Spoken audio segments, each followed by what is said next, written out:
there, Megan Jansen with Employee Wellness Solutions Network. I'm still on a year-long mission to talk to as many professionals as I possibly can speak with around the topic of employee and corporate wellness.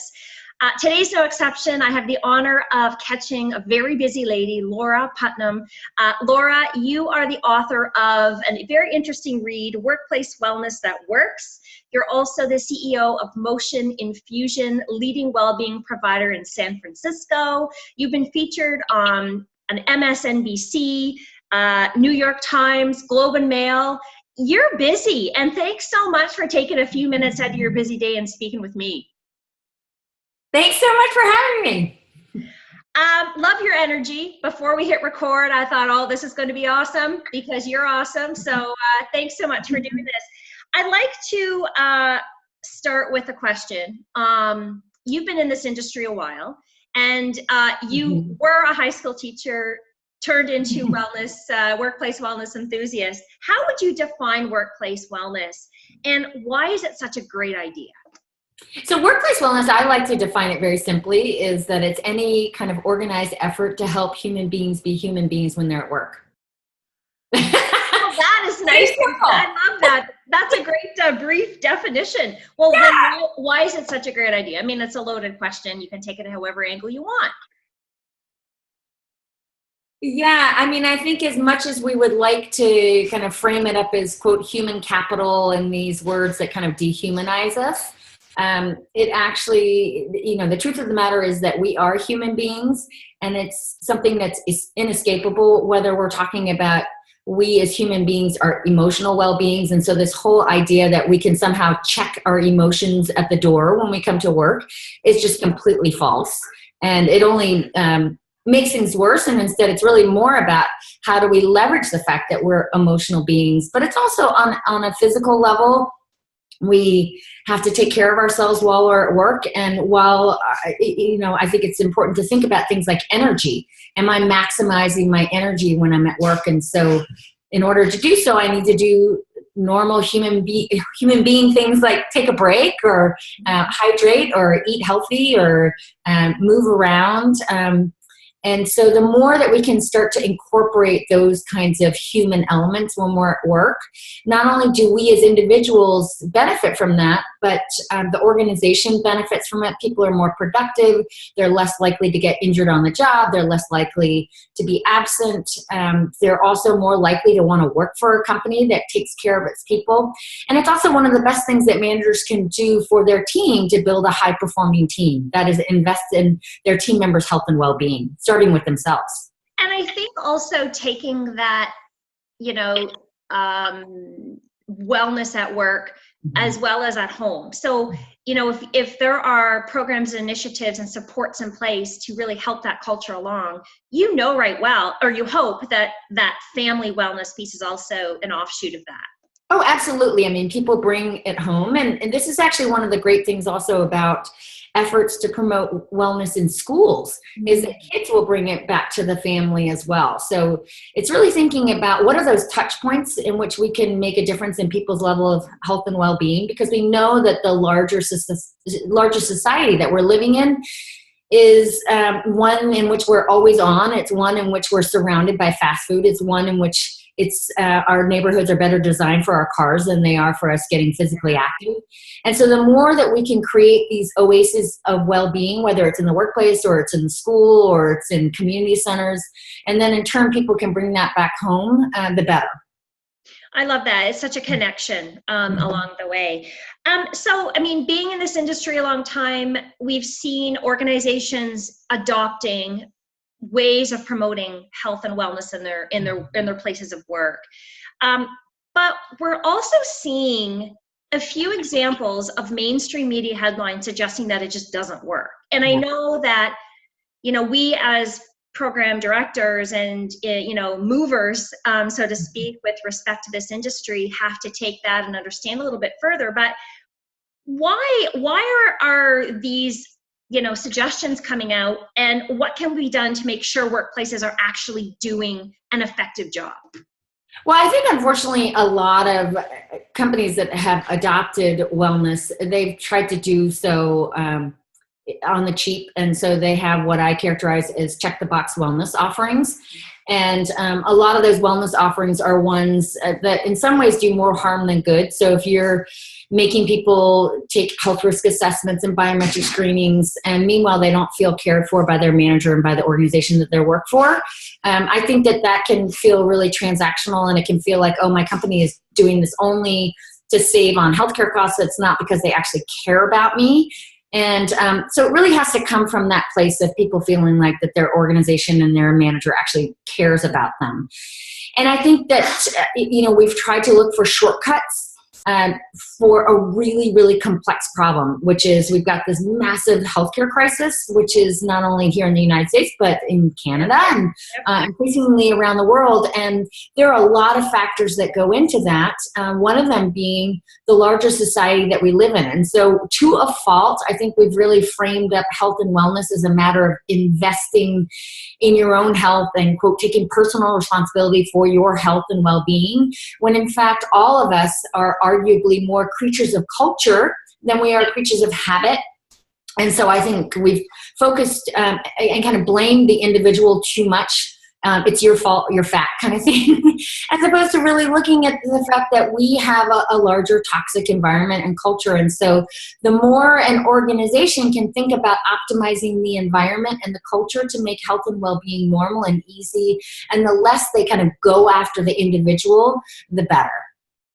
Love that. It's that acceptance of the way that a culture can really move forward. Absolutely. And I think that, that's one of the reasons why we're seeing these, study after study coming out showing, quote, that workplace wellness doesn't work. The truth of the matter is that workplace wellness done badly, of course it doesn't work. Yeah. But workplace wellness done well, where it's thoughtful, where it's starting first from this place of like, how can we simply optimize the environment and the culture to make it one that feels healthier and one where people feel cared for? How can we activate key influencers like managers to really start to bring that to their team? How can we start to integrate well-being just into how we do business? And then also, how can we care about people as human beings? So it's less about, these scary number campaigns, submitting to these biometric screenings, and more about, gosh, when I come to work, I feel like my manager really sees and appreciates me, not only for what I do, but for who I am. I feel connected to the people that I work with. I feel connected to a higher sense of purpose, like I'm doing work that matters.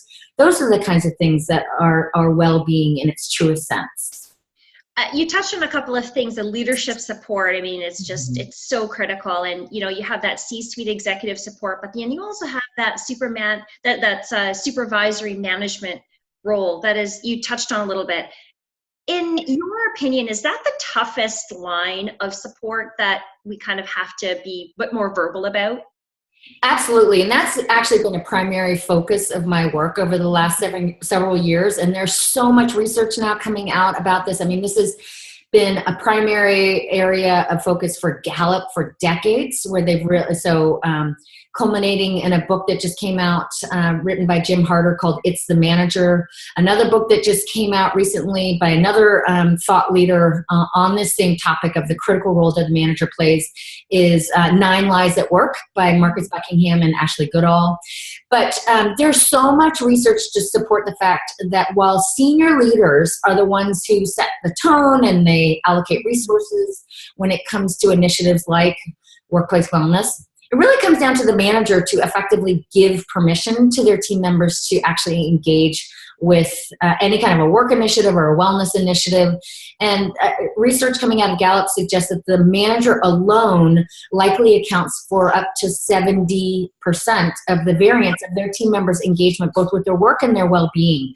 So what that means is that every manager is uniquely positioned to either serve as a multiplier, which is what our hope is, or as a gatekeeper. And too often managers, by default, if they're not explicitly supporting well-being, then they're acting as a gatekeeper. And so it can be really subtle things like, if I know, I get the sense that if I get up from my desk and go outside for a 10-minute walk, that my manager is going to kind of look down on that.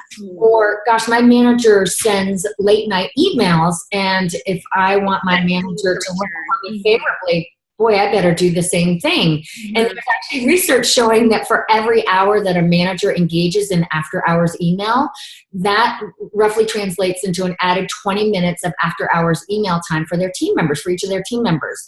And so this is such a critical piece that I think has been overlooked, and it's really an untapped potential. But the other thing on the positive side is that if every manager feels empowered to become that multiplier of well-being, then they can start to really think more about creating team-based rituals that enhance well-being.